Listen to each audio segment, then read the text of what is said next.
नाज़रीन, सबसे पहले आपको लेके चलते हैं आज के तमाम बड़े अखबारात ने इस बजट को किस नज़र से देखा, एक तायराना जायज़ा आपके सामने पेश करते हैं। सबसे पहले जंग अखबार नाज़रीन देखें, उसकी जो हेडलाइन है तनख्वाहों पेंशन में इजाफा, उसके बाद उन्होंने कहा है कि 500 अरब के करीब जो है इजाफी टैक्सेस लगाए जाएंगे, पेट्रोलियम लेवी में इजाफा किया जाएगा, जायदाद की खरीदो फरोख्त पर टैक्स में कुछ कमी का बताया गया है, सोलर पैनल्स जो है बताया गया है कि तजवीज़ है उसको महंगा किया जाए, वो 18% तक उसके ऊपर GST लगाने का हुकूमत जो है सोच रही है। इसी तरह बैंकों के मुनाफा की आमदन पर भी टैक्स में इजाफे का बताया जा रहा है, तजवीज़ ये भी है। इस तरह दुनिया अखबार अगर देख लें, दुनिया अखबार ने जो चीज़ हाईलाइट की है बिजली और पेट्रोलियम मसनूआत के अंदर और साथ में सोलर पैनल, छोटी गाड़ियाँ और ऑनलाइन जो ख़रीदारी है उसको महंगा करने की तजवीज़ है।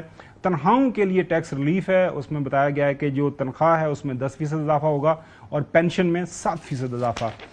नुआई वक्त की तरफ अगर हम चलें, वो भी पेंशन और तनख्वाह में जो इजाफा है वो उसकी बात कर रहे हैं, वो भी सोलर पैनल की बात कर रहे हैं कि महंगा कर दिया गया है। डिजिटल इकोनॉमी के ऊपर जो 18% तक नया टैक्स लगाने की तजवीज़ है, छोटी गाड़ियाँ महंगी और जायदाद की खरीदो फरोख्त पर जो टैक्स रिलीफ है और ये कितना बड़ा रिलीफ है ये भी हमने अपने प्रोग्राम के अंदर रखा हुआ है।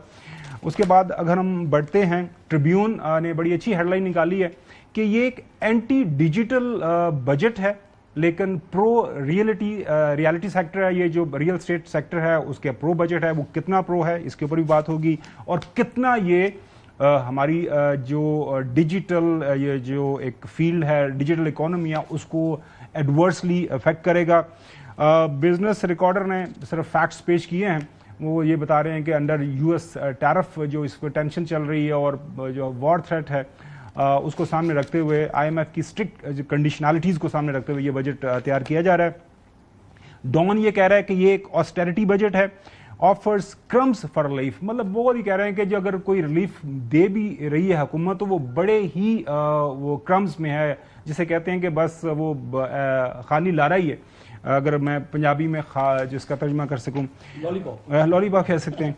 अच्छा, उसके बाद द न्यूज़ जो है government boost defence budget amid security challenges offers modest relief, ज़ाहिर है 20% इजाफे की बात की जा रही है, एक तजवीज़ है। डिफेंस किसी भी मुल्क की जो सिक्योरिटी है उसके लिए सबसे बड़ी तरजीह होती है, तो जब सिक्योरिटी कंसर्न आ जाता है जिस तरह हुआ मार्का हक हमने लड़ा तो उसकी वजह से सिक्योरिटी के कंसर्न को सामने रखते हुए जो है ये बजट बढ़ाया जा रहा है डिफेंस का, उसके लिए तजवीज़ है। सबसे पहले हम बात करेंगे आज अपने प्रोग्राम के पहले हिस्से में ये जो डिजिटल इकोनॉमी हिट हो रही है इस बजट के अंदर जो तजावीज़ है।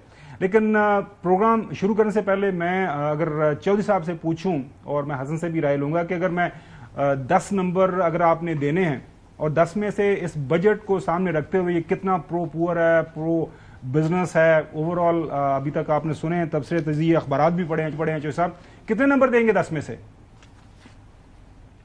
नहीं, प्रो पुअर तो 0 है, प्रो किसान भी 0 है। तो मुझे ये बताएं, आपकी कारकर्दगी तो सबने देख ली है ना सर्वे ऑफ पाकिस्तान में, वेयर डू यू स्टैंड? जो आपने जो आप कहते हमने ये कर दिया तो वो कर दिया, तो उसमें जो आपने खुद ही हकायक बताए हैं उसमें तो किया तो कुछ भी नहीं है, सब चीज़ नेगेटिव गई है एक्सेप्ट फॉर के जो स्टॉक। तफसील से मैं आपसे जरूर जानूंगा, लेकिन आप 10 में से कितने नंबर देते हैं हुकूमत को? पास कर रहे हैं कि नहीं? 33 नंबर दे रहे हो कि नहीं? कितने फीसद दे रहे हैं? मैं नहीं कर रहा। अच्छा, आप नहीं कर रहे। हसन, सॉरी, मैं कोई नहीं। 10 में से आप कितने नंबर देंगे? नहीं, पहले तो मैं एक बात करना चाहूंगा, प्लीज। 12.5। मैं भी इस बजट से खुश नहीं हूँ। आप खुश नहीं? बिल्कुल खुश नहीं हूँ। अच्छा, आपने वो अखबारात की जो पढ़ रहे थे, हेडलाइंस पढ़ रहे थे, जिसमें कहते छोटी गाड़ियां महंगी, मतलब कौन सी गाड़ी महंगी नहीं हुई? बड़ी गाड़ी भी महंगी है। यानी आप जिस तरह कहते हैं एक लॉलीपॉप मिल रहा था कि गाड़ियां शायद सस्ती हो जाएंगी, वो गाड़ियां भी सस्ती नहीं हो रही, हाइब्रिड गाड़ी तक महंगी कर दी है। हाँ, सस्ता किया है जिन चीज़ों को मेकअप वगैरह खवातीन खुश हो जाएं या इस तरह की चीज़ें जो हैं वो सस्ती हैं, बाकी तो जो मेन आपकी जरूरत की चीज़ें हैं वो कोई भी चीज़ उसमें कोई रिलीफ नहीं है। तो आप पास नहीं कर रहे हुकूमत को? सर, मैं हुकूमत की बेचारी मजबूर है। IMF की जैकेट शब्बर जैदी साहब ने कहा था कि जो रिपोर्ट है 2025 IMF की, उससे अगर 19-20 भी हुआ तो उन्होंने कहा मेरा नाम बदल देना। तुसी एक साइड पे हो जाओ, मतलब तुसी नहीं, मैं एक मजबूरी में कर रही है हुकूमत, आप कह रहे हैं पास नहीं कर रहे, जब 3 साल के आप IMF के प्रोग्राम के अंदर हैं तो फिर आप उसको वॉयलेट नहीं कर सकते। लेकिन नहीं, اس سے بہتر کر سکتے تھے، نیگوسیشن اچھی نہیں کی انہوں نے. سو ناظرین، دونوں میرے معزز پینلسٹ اس بجٹ کے حوالے سے حکومت کو جو ہے نیگیٹو نمبر دے رہے ہیں، پاس نہیں کر رہے. تو ناظرین یہ آپ بھی دیکھ سکتے ہیں. تو آپ پاس کر دینا، آپ کس لیے بیٹھے ہیں؟ میں اسی لیے بیٹھا ہوں جوئی صاحب، میں تو ظاہر پاسنگ نمبر دینے میں، میں کو تارے شارے لا کے نا سٹارز، وہ ماضی کے اندر ناظرین وہ ایک جو بورڈز کے اندر ایک طریقہ کار تھا کہ اگر 30 نمبر ہیں تو 3 نمبر لگا کے نا وہ ساتھ میں سٹار لگا دیتے کہ سٹار لگا کے پاس کر دیتے ہیں.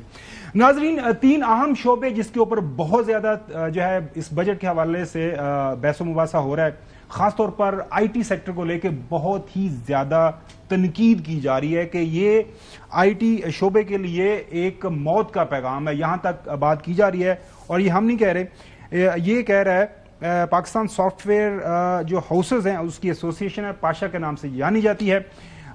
اس کی جو خبر انہوں نے جو ٹویٹ کیا وہ آپ کے سامنے رکھ دیتے ہیں کہ budget is death knell for I T industry. یہ پاشا کہہ رہی ہے، جو ایسوسیشن ہے اس میں بتا رہے ہیں کہ budget is a signal to the world that پاکستان's digital economy is not ready to be taken seriously. Pakistan software houses association کی طرف سے یہ بیان ہے.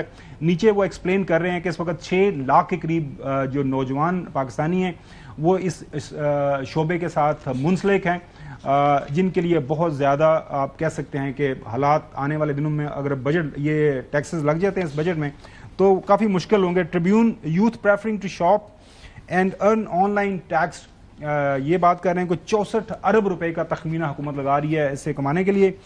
اس کے بعد ڈان کے اندر بھی اس بات کو ہائی لائٹ کیا گیا ہے کہ tax relief for property buyers but not for seller. یہ خبر ہے، اس کے اوپر بات کریں.